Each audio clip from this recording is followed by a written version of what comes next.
Hi everyone! Ito, gusto ko lang ipakita ang aking experiment.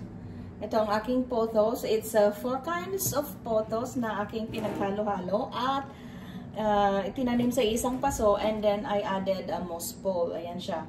So I used golden photos, ang ating classic na golden photos, ang manjula, and ang neon photos. And then, ang aking marble queen, ayan siya oh, ang liit-liit niya. Siya ang nahuli sa lahat-lahat. I don't know. So, but hopefully, makakahabol siya kasi ang lalaki na ng mga kasama niya. Niro-rotate ko naman siya. So, hopefully, makakahabol pa siya. So, ayan guys, ang ganda niyang tignan.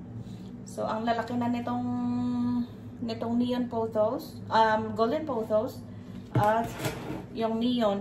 And also naman, Jula is also sizing up.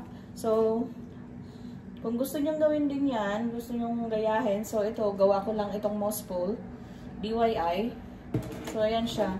Mas maganda siyang tignan in person. Ayan. Yan, it's so pretty. Ang ganda niya sa person pag nakita niyo siya. Ayan siya. It's so pretty.